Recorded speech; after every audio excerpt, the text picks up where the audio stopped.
8, 7, 6, 5, 4, 3, 2, 1.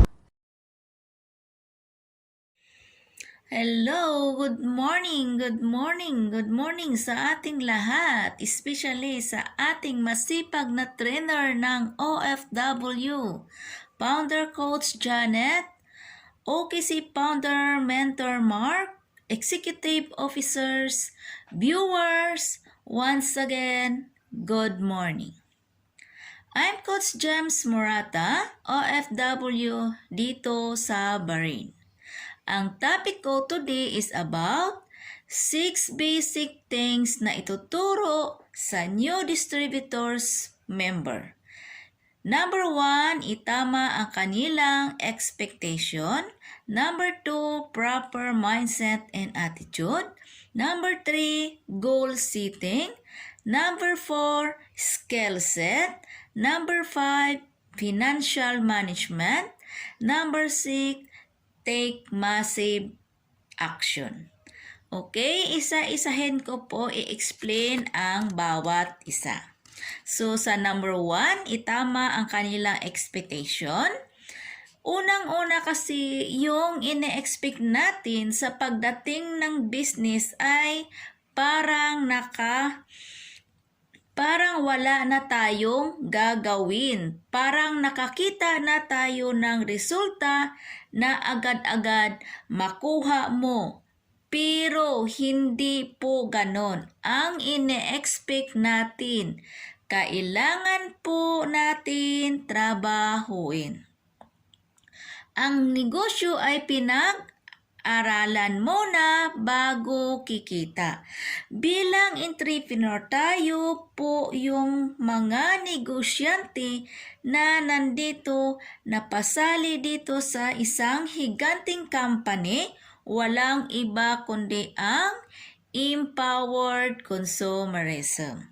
Mahirap po gawin ang entrepreneur or mahirap gawin ang negosyo, pero alam nyo mas mahirap din yung normal na trabaho. Ganon din sa empowered consumerism. Mahirap talaga gawin. Napakahirap. Kaya nandito lahat yung mga ine-expect nila na malamang hindi ako aasenso, malamang hindi ako magtatagumpay. Ganon, andyan yung mga takot ng isang bagong distributor. Maraming bakit kaya nandito tayo ngayon para malaman nila at itama natin yung mga isip-isip nila dahil kahit anong klaseng trabaho po ay nandoon yung paghihirap sa una lang. Pero kapag ginawa mo ng ginawa ang negosyo, kahit ganon kahirap na gawin yung pinapagawa na mga upline or kahit ganon kahirap gawin yung sistema, pero guys, at the end, magkaka-reward po tayo despite sa pinagdaanan natin. Okay, number 2 is yung proper mindset and attitude. Guys, ang proper mindset ng isang entrepreneur, ng isang empowered consumerism ay dapat positive kasi kapag naghalong ang negative ay hindi po tayong magiging success sa ating negosyo or sa ating pangarap. Guys, mas importante yung mindset compare sa skill set kasi ang skill set kapag may mga trainings or training online, ay pwede natin ikakopy yun. Or sinasalihan natin mga trainings ay pwede natin i-copy yung mga ginagawa nila. Kapag nag-invite ka at ma-reject ay huwag tayong mag-alala dahil ang prospect ay kahit saan sa mundo makakuha tayo. Kaya huwag mag-alala kung mag-fail tayo sa sinisuran mo ng opportunity. marami pa ring makuhang prospect kapag na-reject tayo. Pagdating sa mindset and attitude, kapag na-reject ng isang bago pa lang, kasi ang mga bago is gumagawa pa lang ng pundasyon. Hindi pa malalim ang pundasyon nila. Kaya nandoon pa rin yung mindset nila sa mabilis na madi-discourage. Pero andyan naman si apply na bago ka mag-umpisa ay ito na yung sasabihin sa'yo mga mindset ng isang bagong distributor. Para sa ganon ay aware tayo sa mga failure, mga rejection, or mga objection. Dahil andyan ang mga paparating sa'yo, ma-experience mo ang mga iyan pag andito ka sa Empower Consumerism. Okay, number 3 is goal setting. Ito naman ay parang asset natin sa sarili nating negosyo na kailangan po natin gawin ang goal setting. So ito ay within our control, ito ay para sa sarili nating tagumpay. Pero kapag mayroon kang sariling goal setting, kahit anong klase ang mga yun, ikaw ang magiging success dito.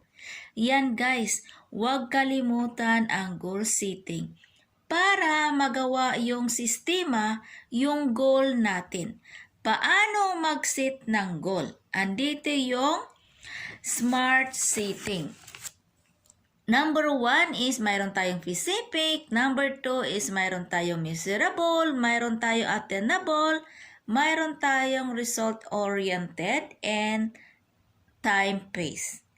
Okay, ang specific naman, ito ay kapag ginawa mo ng tama yung business, of course, makukuha mo yung pangarap mo at syempre, bago mo makuha ang pangarap mo na yun ay nandun yung mga setting mo na iplano mo muna. Siyempre, ito yung business na ito, kailangan kong magkaroon ng downline, then mga downline ko ay magkakaroon din ng downline, then kinuha nila na magkaroon din sila ng downline para lalaki ang aming organisasyon. Dahil hindi ka magkakaroon ng leverage kung ikaw lang mag-isa. Kailangan naka-specific, nakaplano pa lang, lagyan mo ng goal, then lagyan mo ng date, then yung result. So, measurable dito sa Empowered Consumerism, paano makukuha ang presyo ng pangarap mo? Kailangan kapag mayroon tayong goal na isi-share ay kailangan may date and time yung gagawin nating mga activity. Attainable, ito yung trabahuin, gawin yung business at syempre, habang ginagawa mo yung business ay iniisip mo yung yes, I can do this. Be positive mindset. Guys, ang result-oriented, kung ano yung na-achieve mo, ito na yung resulta ng mga goals mo. Time-based, yung goal na ngayon, taon, kailangan ma-meet mo ngayong buwan ang next month yung goal mo. Madagdagan pa ng dalawang goals or so kailangan ma-meet up mo yung mga goals mo na magiging 4 ang prospect mo. Ito yung time pace. So number 4 is yung ating skill set. Ituturo ang skill set para ma-active natin yung goal at dapat mayroon siyang nito. Proper mindset. Mayroon tayong wastong pag-iisip pagdating sa mga pagsubok, pagdating sa prospecting and invitation. Importante po ito. Prospecting, kailangan naka-ready, kailangan nandun yung pasensya mo. Kailangan naka-ready ka once ma-reject ka and CHOK and smile and Thank you. Handling objection, kailangan alam mo yung mga isasagot mo. Dapat marunong ka ding sumagot. Ibig sabihin, kapag marami silang itatanong sa'yo and they are willing to join, but they're if not going to join, so ito yung dalawang bagay na ma-experience natin sa prospect. Closing, ito ay kapag hindi ka marunong mag-closing sa prospect mo ay hindi mo talaga sila mapapasali. Okay, number 5 is yung ating financial management. Ito naman ay napakahalaga para sa ating kinabukasan, para sa ating future. Financial management, kailangan marunong ka mag-handle ng pera kung saan napupunta ito. Kailangan marunong tayo mag-handle kasi kung hindi sa bandang huli, hindi mo na alam kung saan napunta yung pera natin dito sa Empower Consumerism. Ay parang asset natin ito habang nagtatrabaho ka ay may saving ka, especially may extra income tayo. Okay, the last things is take massive action. Gawin ng maraming business or gawin ang negosyo ng 100 times para sa ganun ay makuha mo yung pangarap mo. Siyempre, kapag yung action mo ay action is the key of all success, so kailangan ang commitment mo ay committed ka talaga doon sa ginagawa mo. Committed ka sa negosyo mo.